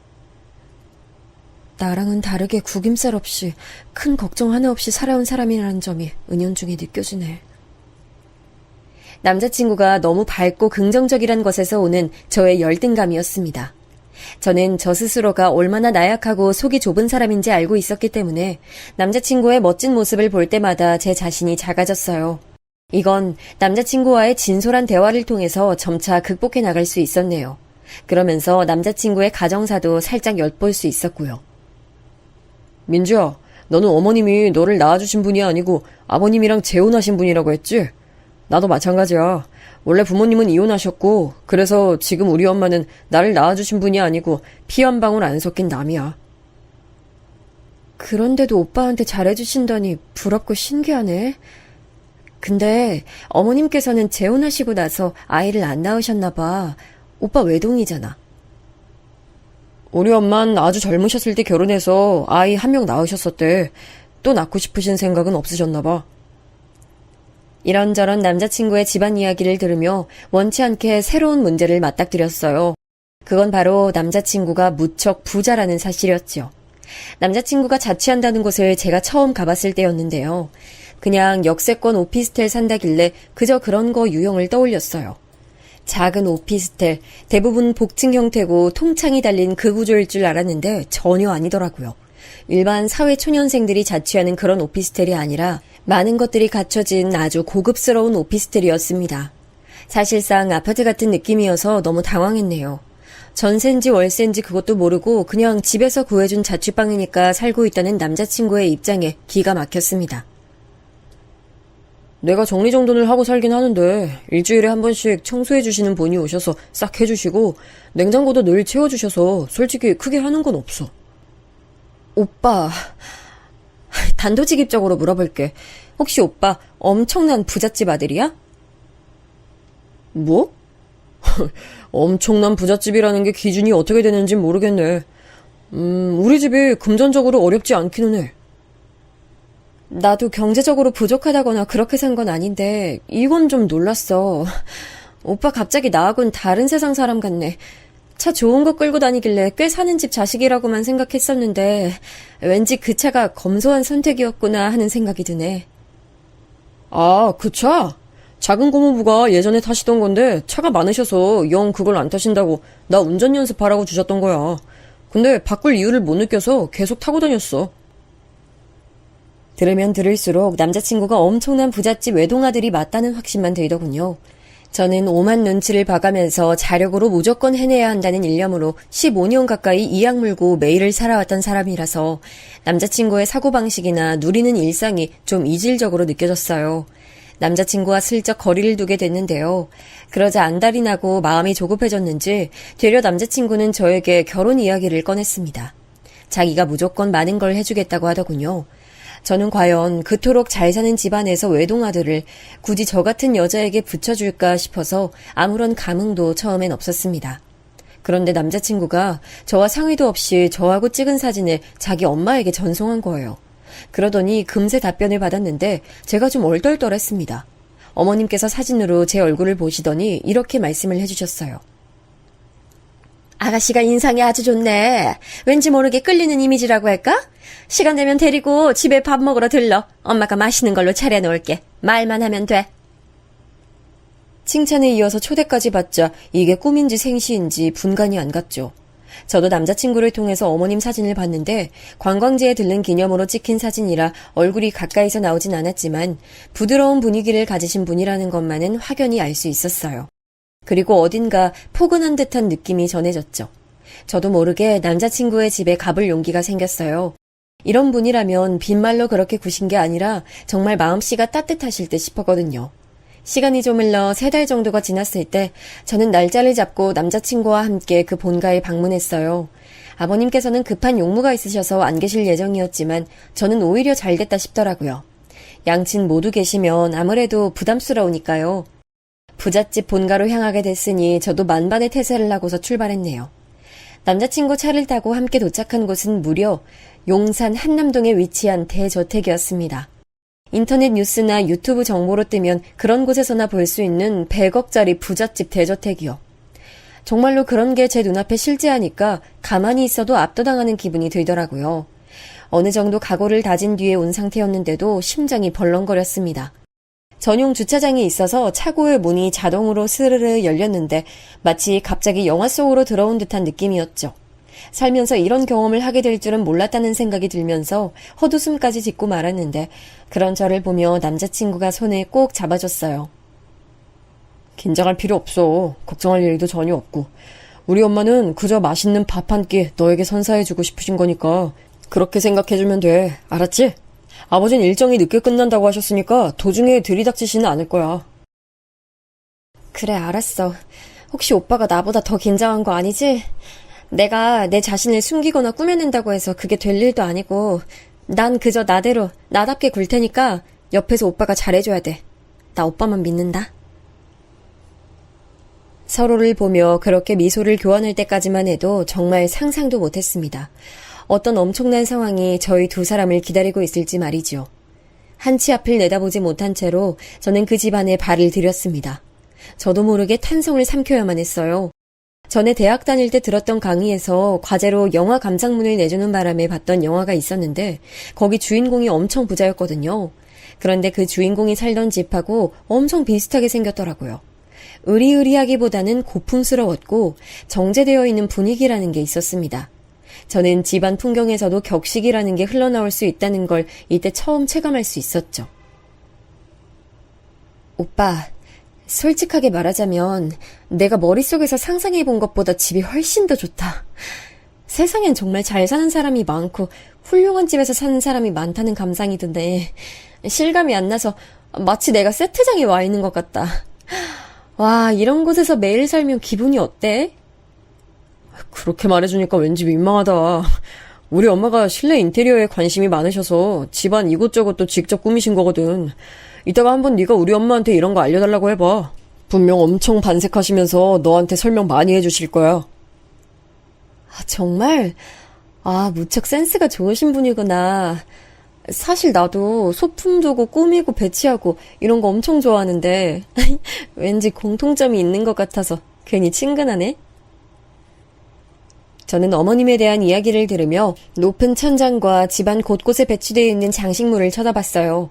촌스럽게 굴고 싶진 않았는데 저도 모르게 그렇게 되더라고요. 차림새를 보아하니 여기서 일하시는 분인 게 틀림없는 아주머니께서 저희에게 다가와 주셨어요. 안내해 주신 방향을 따라 이동하자 거실이 보였습니다.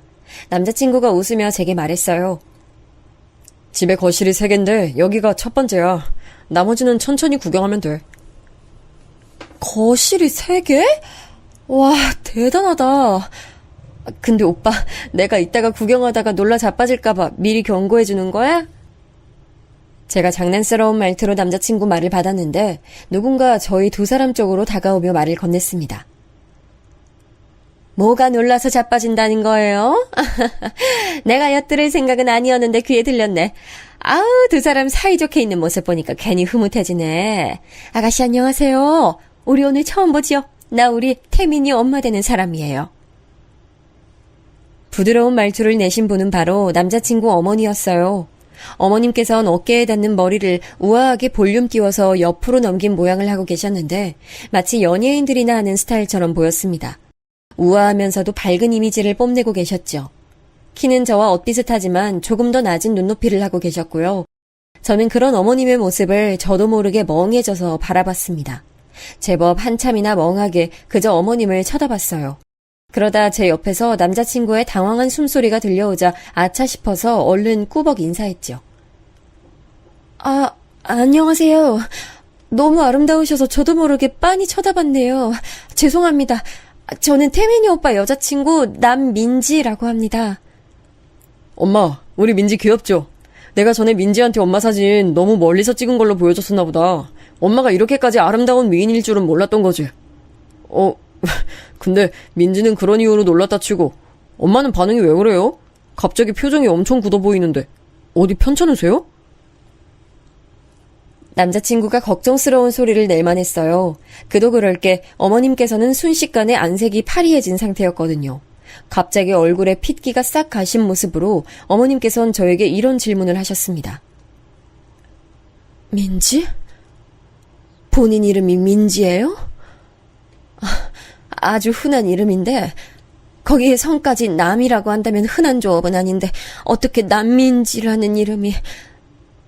게다가 우리 태민이하고 4살 차이라고 들었으니까 그럼 나이도 똑같은데? 그건 질문이라기보단 혼잣말에 가까웠는데 어머님께서는 무척 혼란스러운 표정을 하고 계셔서 저도 당황했습니다. 자연스레 남자친구하고 시선을 교환했지요. 저희 둘 다 이게 무슨 상황인가 싶었거든요. 저는 제 이름이 결코 특이하지 않은 만큼 어머님께서 아는 사람하고 제 이름과 나이가 똑같겠거니 이런 1차원적인 짐작만 했습니다. 어색함을 달래보려고 손으로 머리를 쓸어 넘기면서 웃었는데요. 그 순간 저를 바라보시는 어머님의 눈빛이 한층 더 혼란스러워지는 거예요. 왜 그러신지 여쭤보려고 했는데 어머님의 다급한 음성이 저보다 빨랐습니다. 잠깐만. 내가 혹시 아가씨 손을 좀 볼 수 있을까요? 방금 거기 손등에 무슨 자국이 있었던 것 같은데. 네? 이거요. 이거 제가 어렸을 때 다쳤던 자국인데요. 화상을 입었는데 저는 너무 어려서 그 순간이 기억도 안 나요. 그만큼 오래된 일인데도 화상 자국은 손등에 꽤 선명하네요. 보기 흉한가요? 화상 자국이 그렇게까지 큰 건 아니라서 저는 별로 신경 안 쓰고 살았는데. 어떻게 이럴 수가. 세상에 어떻게 이런 일이. 그때 갑자기 어머님께서 탄식을 내뱉으면서 거실 바닥에 스르르 주저앉으셨어요. 마치 온몸에 힘이 풀리신 듯이 아주 털썩 말이에요. 저는 너무 당황해서 화상 자국을 내어 보이던 제 손등을 앞으로 내민 자세 그대로 굳어버렸고요. 깜짝 놀란 남자친구가 어머님을 부축하려고 했어요. 그러자 어머님께서는 고개를 강하게 저으시더니 이내 손으로 당신의 가슴을 퍽퍽 치며 울기 시작하셨습니다. 그야말로 난데없이 오열을 시작하셨고 대저택에서 일하시는 2분 정도가 소리에 놀라 다가오셨다가 눈치를 살펴드셨어요. 다들 이게 무슨 일인가 싶었던 거예요. 저는 너무 당황스러워 어찌할 바를 몰랐습니다. 결혼 이야기가 오가고 있는 상황이었으니 한마디로 저는 예비시댁에 처음 인사를 드리러 와서 예비시어머니를 첫 대면한 것이었잖아요.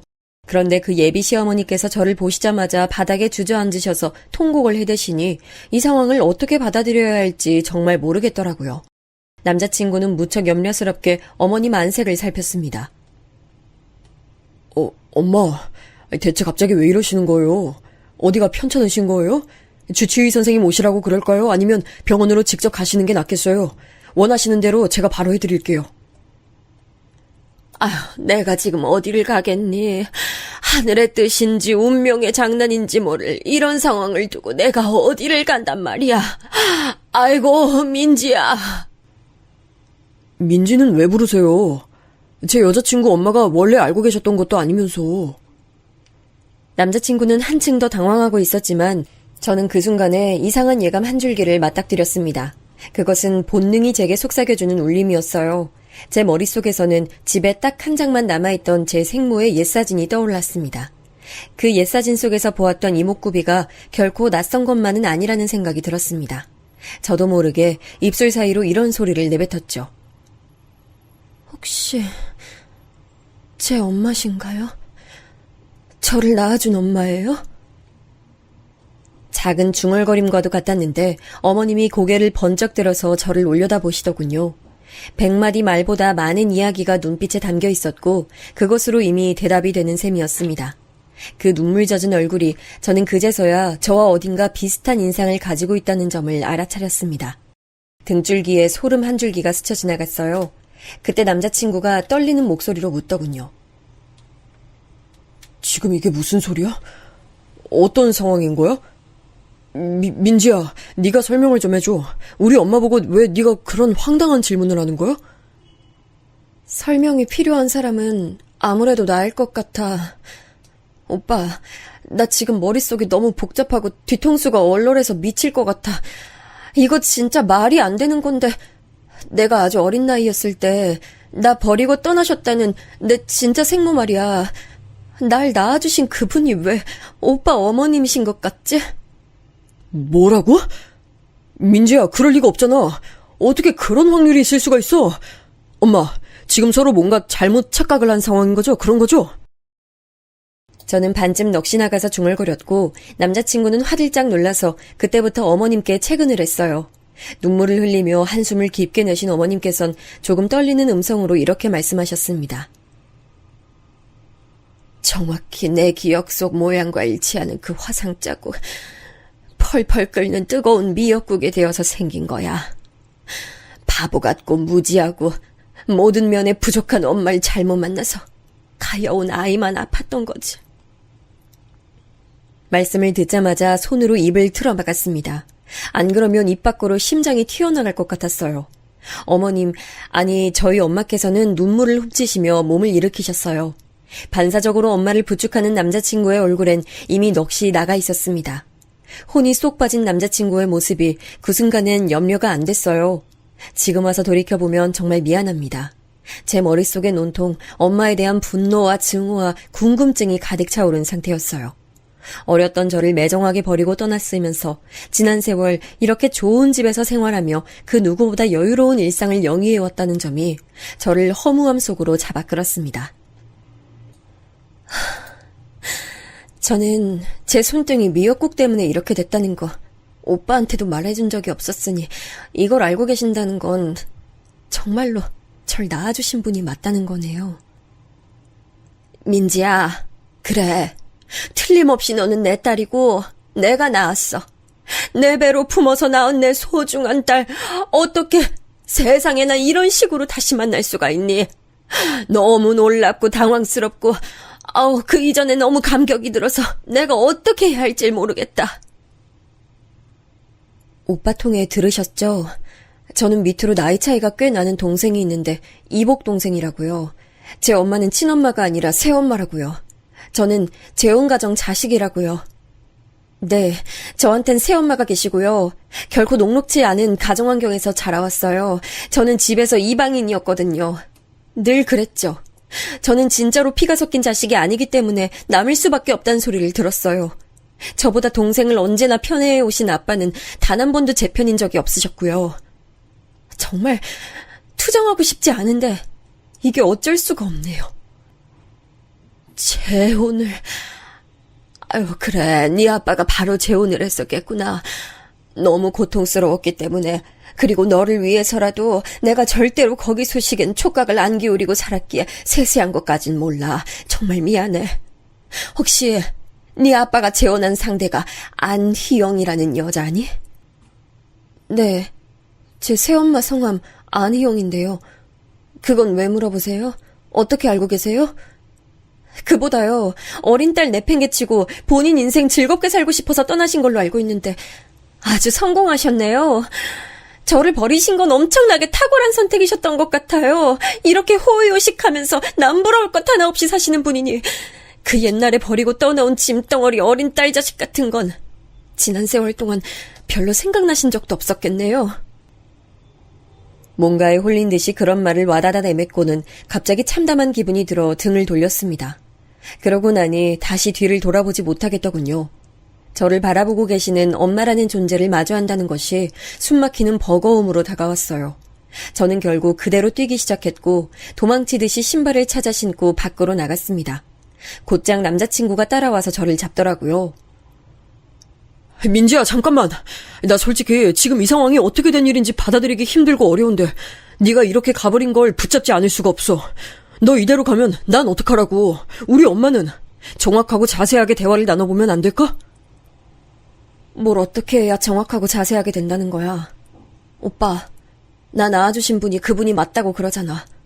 오빠가 너무 존경하고 애정을 다하는 오빠의 엄마 되시는 분이 바로 나를 낳으시고 매정하게 버리고 떠나셨던 바로 그분이라고 하는데 지금 이것보다 더 어떻게 정확하고 자세하게 상황을 정리할 수가 있는 거야. 무슨 말이 더 필요해? 저는 반쯤 제정신이 아닌 상태로 거의 악다구니를 쓰며 남자친구에게 말을 했어요. 그러자 남자친구도 본인도 저를 잡아둘 명분이 없었는지 한숨을 쉬며 고개를 떨구더군요. 저는 그렇게 그 집을 벗어나려고 했습니다.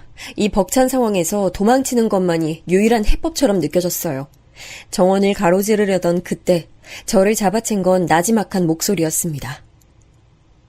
민지야, 엄마가 미안해. 뭐가 됐든 그냥 엄마가 전부 다 미안해. 그러니까 엄마하고 얘기 좀 나눠주면 안 될까? 엄마라고 칭하지 말라고 하면 그렇게 할게. 나 그냥 우리 민지를 잘 알고 있는 아줌마 할게. 제발 이대로 가지 말고 우리 대화 좀 하자. 너한테 해줄 얘기가 아주 많고 너한테 듣고 싶은 것도 너무나 많아. 그러세요?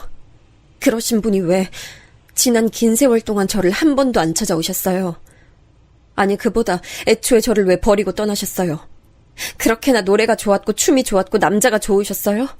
아빠는 바람나서 떠난 아내 빈자리 채우시느라 온갖 마음고생 다 하셨는데 정작 그 바람나서 떠나신 분은 성공적인 재혼까지 해내셨다니 세상에 인과응보 같은 건 없나 봐요. 저는 빈정거리고 말았습니다. 예고도 없이 마주하게 된 엄마 앞에서 저는 더 이상 홀로 풍파를 견뎌내온 단단한 사회인이 아니었어요.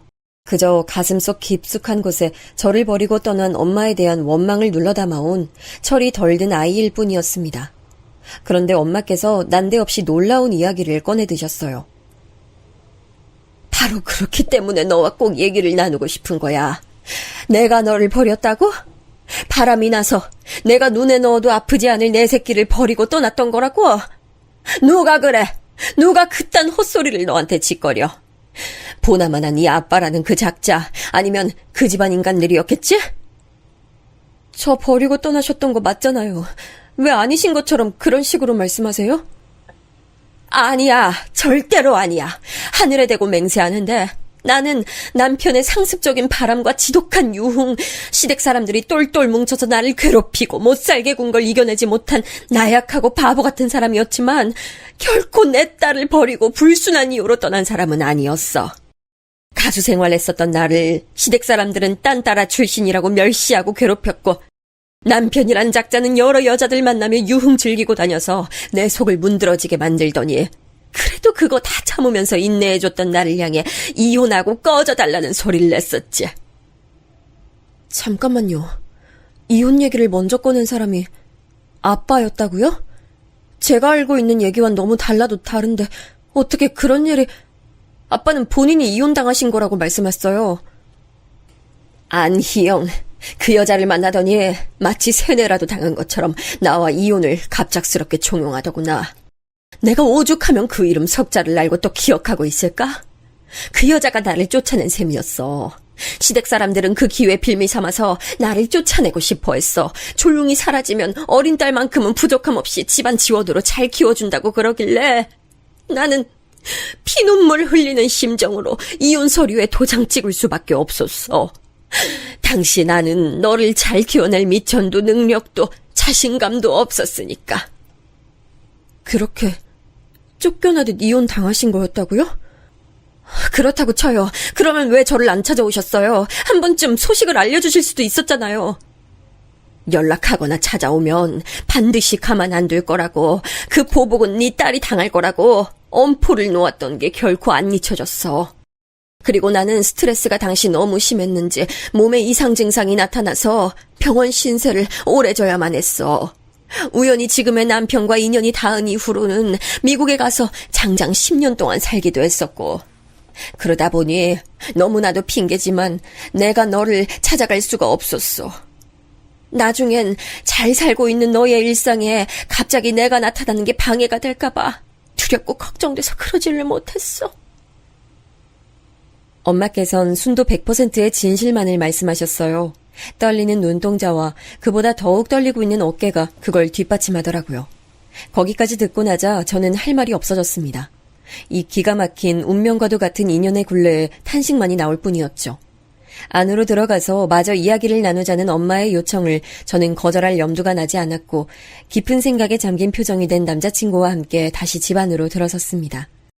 대저택에는 응접실까지 따로 있더라고요. 영화 속에서나 보던 그런 공간에서 엄마와 마주 앉았어요. 저는 이 믿을 수 없는 상황을 그제서야 머릿속에 차분히 늘어놓고 정리를 해가며 엄마의 말씀을 들었고 저 또한 제가 살아온 이야기를 거의 다 해드렸어요. 제 이야기를 들으시는 동안 엄마께선 눈시울을 붉히시기도 하셨고 웃기도 하시고 화를 참는 표정이기도 했죠. 아주 어렸을 때 잠깐 몇 년 같이 살았을 뿐이고 오랜 세월이 흘러 지금 겨우 이렇게 다시 뵙게 된 것인 뿐인데도 희한하게 저는 금세 엄마에게서 친밀함을 느꼈어요. 이야기를 경청하실 때 지으시는 표정이나 반응이 정말 놀라울 정도로 저와 닮아 있었거든요. 이래서 피는 못 속인다는 말이 있는 거구나 싶었습니다.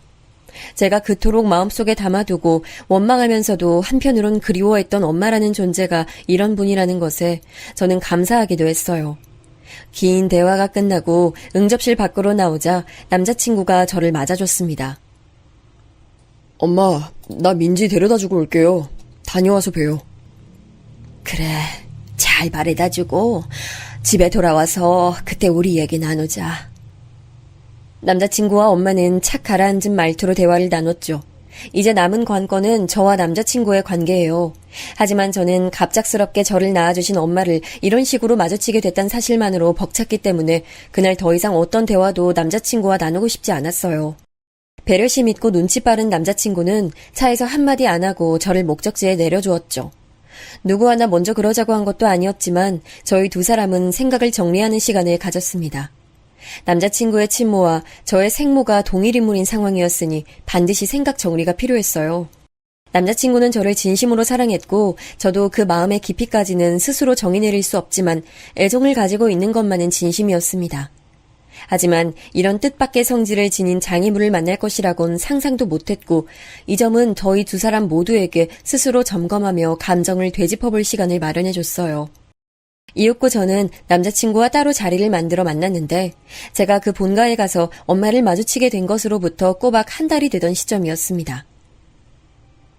민지야, 나는 너를 처음 봤던 그때부터 이상하니 많지 너한테 끌렸고 네가 익숙하고 편안하게 느껴졌는데 지금 생각해보면 그게 혹시 네가 엄마 분위기를 많이 닮아 있어서 내가 그 부분에서 익숙함을 느낀 게 아니었나 싶어.